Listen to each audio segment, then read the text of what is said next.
여러분 안녕하세요. 핫소리입니다. 이번에는 속 시원한 사연 한번 달려보도록 하죠. 제목: 인간 말종인 우리 아빠 신나게 천벌받는 중이에요. 지금 톡선에 보니까 가부장적인 남자의 최후 뭐 이런 거 있던데 이거 딱 우리 아빠 얘기네요.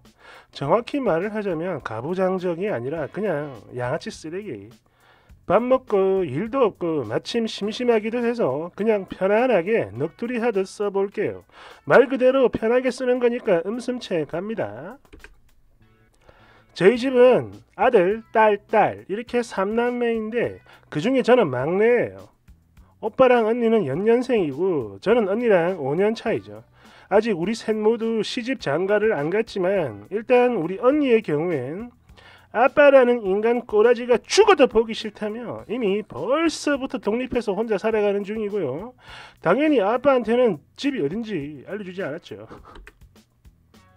엄마, 오빠, 저만 알고 있습니다. 그리고 저 같은 경우엔 돈을 더 모으기 위한 이유와 더불어 또 우리 엄마 혼자 있으면 심심하니까, 물론 오빠가 있어도 오빠가 너무 무뚝뚝해.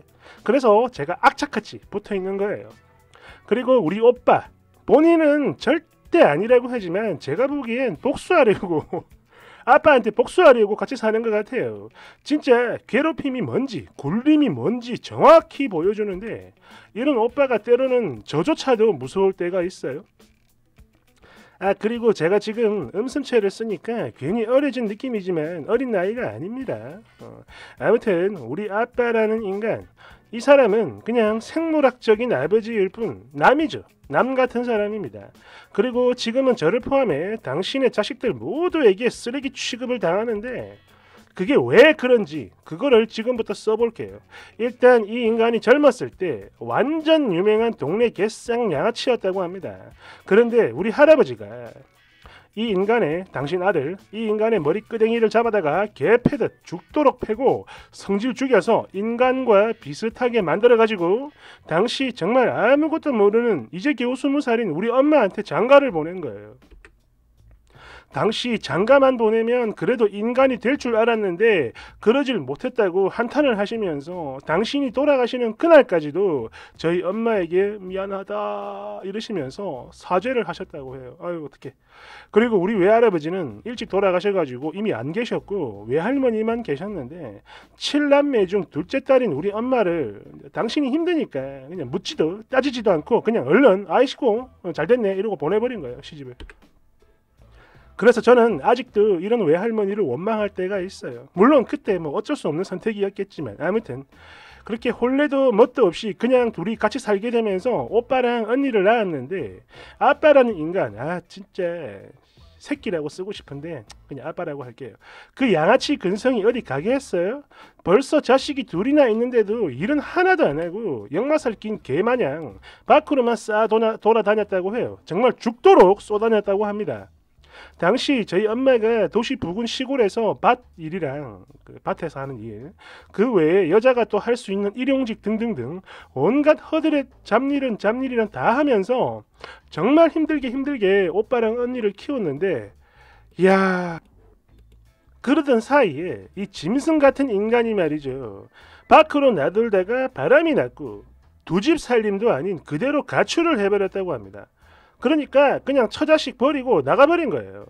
그런데 그럼에도 오갈 데가 없던 우리 엄마는 특히 어린 오빠랑 언니 때문에 당신의 시댁에 발이 묶였고 그렇게 계속 한 집에 살 수밖에 없었는데, 당연히 우리 할아버지는 괜찮았지만 할머니, 엄마의 시엄마죠, 시어머니라는 이 악마가 우리 언니를 그렇게 구박하고 괴롭혔다고 해요. 그런 반면 우리 오빠는 뭐 집안 장손이라고 이쁨과 사랑을 주고 그랬는데 그래도 우리 오빠가 진짜 착하고 의리 있는 사람이야. 어디 다른 글 같은 데 보면 이런 경우에 지가 세상에서 제일 잘난 줄 알고 막 여동생 무시하고 패고 괴롭히고 완전 개망나니가 됐다 막 그런 거 많잖아요. 그런데 우리 오빠는 절대로 안 그랬다고 합니다. 곧 죽어도 항상 늘 언제나 자기 동생만 끼고 보호하면서 할머니를 엄청 싫어하고 막 같이 손잡고 피해 다녔다고 해요. 여러분은 그 모습이 상상이 되나요? 이제 겨우 4살짜리 어린 사내 아이가 지보다 더 어린 여동생을 데리고 도망을 쳤다라는 게 아우 짠해. 아무튼 그러다 할아버지가 돌아가시고 난 후에 삼촌들이 좀 십시일반 도와가지고 도시로 나오게 됐는데 집이 완전 다 쓰러져가는 그런 쓰레기 상태였다고 합니다. 그랬는데 문제는 이 마귀 같은 할망구가 야 이 썩을려나 나 버리고 어딜 가겠다는 거야 이러면서 난동을 부리는 바람에 정말 할 수 없이 같이 나오게 됐다고 해요. 그렇게 도시 쪽으로 나오게 된 우리 가족, 전처럼 막 쓰러져가는 집은 아니었지만 허름한 주택에서 뭐 그렇게 옹기종기 괴롭힘 받으면서 그렇게 살고 있었는데 얼마 뒤에 아빠라는 인간이 집으로 기어 들어왔어요. 그리고 여기서 정말 기가 막힌 건 이 미친 인간이 상간녀까지 같이 데리고 들어온 거예요. 그 바람둥이, 바람여자. 도대체 집 위치를 어떻게 안 건지 이건 뭐 엄마도 잘 모르겠다는데 뭐 시골에 갔다가 물어본 걸 수도 있고 아무튼 이때 불쌍한 우리 엄마는 말 그대로 막 억장이 다 무너졌다고 하는데 그런데 또 이 미친 망구가 거기서 설레발을 치면서 그 바람난 여자를 첩이라고 아들 첩이라고 막 이뻐하면서 창고방 깨끗하게 치워서 거기다 들어 앉혔다고 해요. 물론 지가 치운 건 아니고 우리 엄마 시킨 거. 아들 낳으라고. 그놈의 아들. 그런데 이미 장손이 있는데 왜 또 아들이냐고 물으실 수 있는 게 이건 이유가 다 있어요. 간단하죠.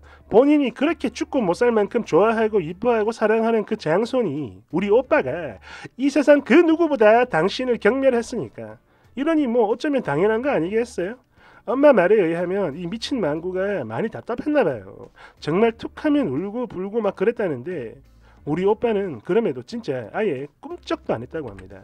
그리고 정말 놀라웠던 건 아직 5살도 안 된 이 어린 아이의 눈에서 사람을 잡아먹을 듯한 도끼가 보였다고 해요. 엄마 말에 의하면.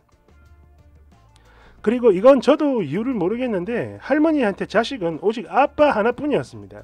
삼촌들도 다 자기가 낳은 자식인데 이상하게 싫어했다고 해요. 아들인데도 왜 그럴까?